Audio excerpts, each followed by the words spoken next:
Alright, so this is testing my microphone. Eto na po, sinusubukan na natin ang ating microphone with an open visor.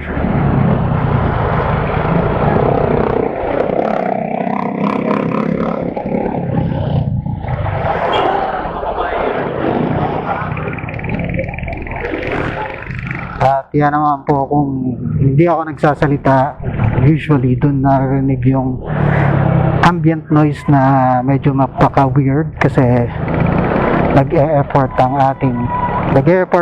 SJ Cam to silence it, to reduce the noise.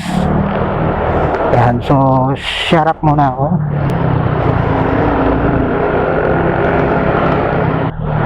Yung noise reduction kasi niya parang AI so alam naman natin na may kakaibang sound pag AI, artificial intelligence, nagiging choppy or nagiging robotic yung sound, nagkakaroon ng echo.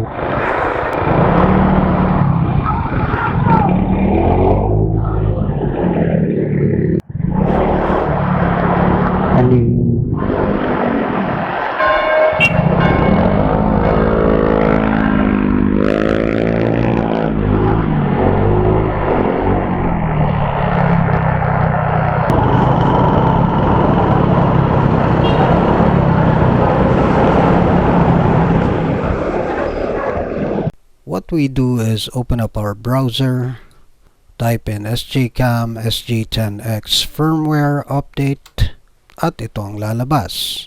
Firmware SJCam official support, and under this is SG10X firmware update version 1.0.5. However, hindi tayo sigurado kung yan nga ang pinakabagong firmware update. So let's go directly to SJCam official support. Dito sa search bar, type in SJ10X. Okay, isa lang ang choice. And this comes up, SJ10X firmware update version 1.0.5. What you find on this page are the instructions on how to install your SJCam SG10X firmware update. Okay, paano ba siya install? You need a micro SD card class 10 daw or higher. So download the attached file below. Atong dalawa na to. And then download it to your computer, and you need a WinRAR, okay, para ma-open yung file. And then transfer it to your SD card and insert it to your camera. So subukan natin later yan. What else do you see here? These are previous versions of SJCam SG10X firmwares. So yan yung mga updates nila. Starting from December 2, 2019 up to the latest, which is August 6, 2020. You can browse through these para malaman nyo kung ano yung mga binago nila. However, ang purpose natin today is to address the sound issue. So I found nung update nila from January 14, 2020, that's version 1.0.5 as well, ay tinanggal na yung volume menu. As you can see on the screen, ang SJCam SG10X ko ay walang volume menu. I mean, wala siyang adjustment ng volume. The reason for that is currently the noise reduction algorithm does not support the dynamic volume adjustment. So, tinanggal yung volume adjustment dahil meron na siyang noise reduction. However, meron tayo naririnig na weird noise.